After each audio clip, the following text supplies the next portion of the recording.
Hey, what's up, everybody, and welcome back to That Triathlon Show, the podcast presented by scientifictriathlon.com. I'm your host, Michael, and this episode is Beginner Tip 23, where we will discuss open water swim training. First, a related episode, Beginner Tip number 3, Troubleshooting Swim Technique and Swim Training. Go back and listen to that if you haven't already. There are some things that are very relevant in that episode for this one as well, so do that. I'll link to it in the episode description as well. Basically, the exact same principles summarized quickly apply, and they are to always be training with structure and purpose, and train with various different speeds from very slow to very fast, and to train both technique and skills, not as well as training fitness by doing hard intervals and not just choosing one or the other. And this is something that a lot of triathletes get wrong. So they basically train without structure and purpose, train only at one same speed, and they may claim that they have only one speed. They train only technique or skills training or fitness training, but they do not do both. So that is a no-no in the pool as well as in the open water. You should definitely do the things that I mentioned first and not the mistakes that I mentioned second. But I won't talk too much about the ones that are completely new to swimming and maybe even intimidated and very uncomfortable in the open water. That's a bit of a different episode, and we have talked about that in the past on That Triathlon Show. So I'll also link to the page where I have collected all swimming episodes, and that is linked to in the episode description. It is scientifictriathlon.com/triathlon-swimming if you want to go there directly. There you can scroll down to some open water swimming interviews I've done where we talked about that. But for these athletes, if you are still very uncomfortable with the environment, of course, then you should first start by trying to adapt to that environment, getting more comfortable in it, getting comfortable swimming in your wetsuit, things like that. But you can still do it in a structured way. So as a first goal, get comfortable swimming breaststroke in the open water, then starting incorporating freestyle swimming, then adding even some sighting and navigation, and slowly progressing like that. The learning curve is a bit longer, but the same things still apply. But that's about it. I won't talk too much about getting past that fear, or even if it's just discomfort in the open water. That's, as I said, a bit of a different episode. But if you are one of those that you can comfortably swim in the open water, but you just want to improve, then as you get into the open water for your first few sessions of a season, you may start those couple of sessions by working mostly on more skills, refining your open water technique. Definitely add a few touch points of intensity as well, but the priority can be getting your stroke efficient for the open water, because it might be quite different from your pool stroke, especially depends on your conditions, like how much chop and how big waves you have and things like that. But you also want to become very efficient at sighting and navigate accurately. And you want to get used to swimming in the wetsuit and not just let your body hang, but actually engaging the core even though you have your wetsuit to keep you buoyant in the water, because that engagement of the core is important still for swimming as fast as possible. So to work on the first thing that I mentioned, getting an efficient open water stroke, you do that all the time. Every single stroke is another learning opportunity. It doesn't matter if you go fast or slow. The second point, sighting and navigation. I recommend never swimming even just 1 meter in the open water without having a direction, a course, a landmark that you shoot for. Even in your super easy cool down after a workout, pick out an object or a building on the beach or something like that, and do that super easy cool down swim straight towards that. Keep sighting, keep navigating. Most triathletes are not in the open water anywhere near enough to be able to afford skipping out on even a single workout segment being without navigation. This is how you can make your open water swims very high return on investment if you do these little things right. The third point that I mentioned about the skills, getting used to swimming in the wetsuit and still engaging your core. Again, the same thing applies here, that every stroke is another learning experience, so just focus on that, whether you're swimming easy or swimming fast. Okay, so in those first few sessions, even if you work on mostly skills and less on fitness, you will still need to have some structure to them. So that structure can, for example, be you setting up a course for yourself. I don't mean that you have to set out buoys in the water or anything like that.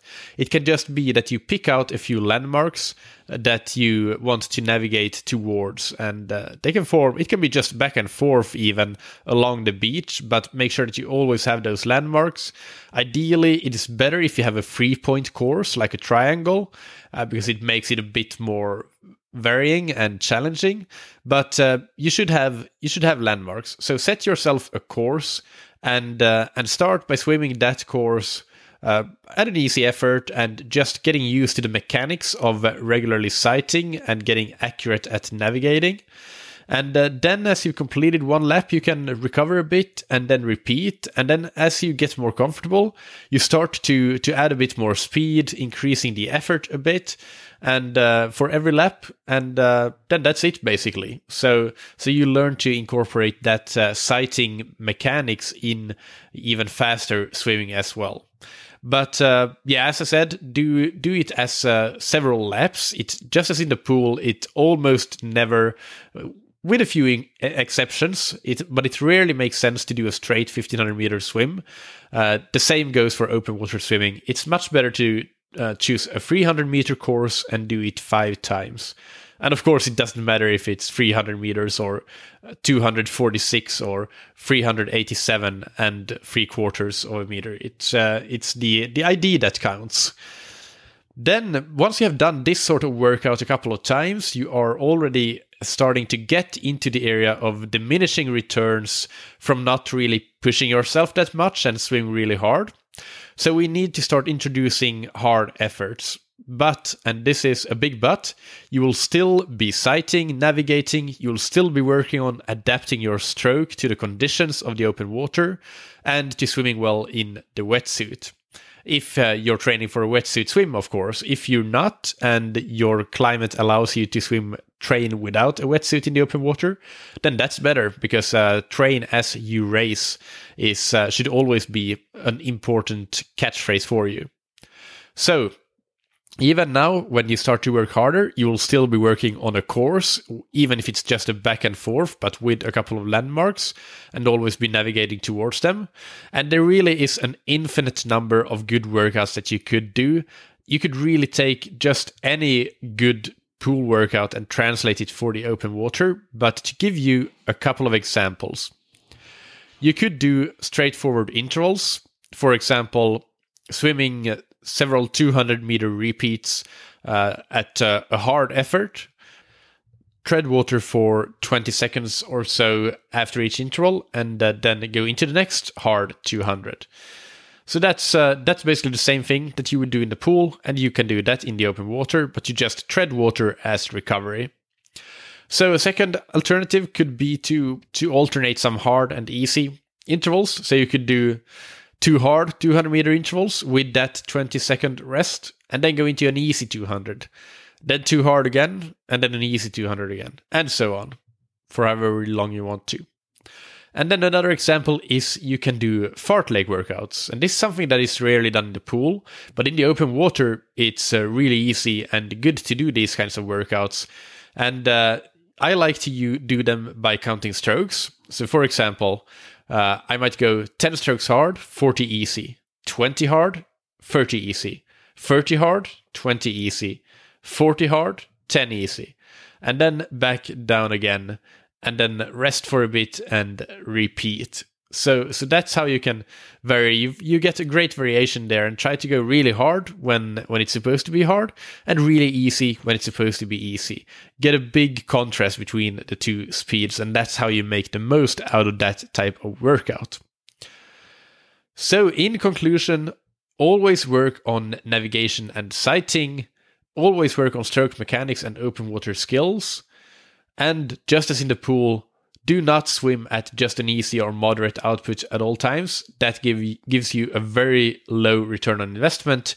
If you want to make your workout count, you need to put the work in, and you need to be adding hard swimming to your open water swim sessions, just as in your pool swims. Again, the related episodes that I mentioned, first the beginner tip number 3, troubleshooting swim technique and swim training, linked to in the episode description. Then we have a lot of other swimming episodes really introduced on that triathlon show that you may enjoy, and I've gathered all of them on scientifictriathlon.com/triathlon-swimming, and again that page is linked to in the show notes.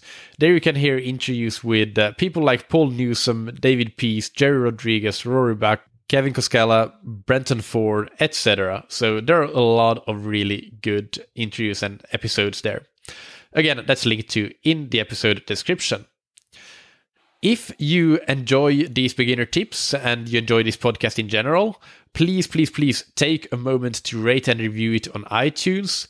Do not leave this up to others. You take the lead here, just like quite a few others have done, but not enough considering the percentage of reviews to listens, in my opinion. So I think there's room to improve here. And massive thanks to people that have reviewed. For in May in the United States, for example, we had John Hayes, Anson the Gnome, NJ Bill, M. Friesen, and a lot of other reviewers in other countries. For example, John Hayes writes, "Great information, 5 stars. Michael really knows how to distill the important information down to an excellent, efficient podcast. I really appreciate the quality and effort he puts into the information he shares. One of the best triathlon podcasts out there." And John, this really was meant so much to me when I read this review, as do all of your reviews, because every single one represents a person, a real triathlete with a real life that has gained real value from listening to these podcasts, and that's my goal. But the validation for that is in these kinds of reviews. So thank you so much, John. And to anybody who hasn't yet done that, please take a moment to rate and review.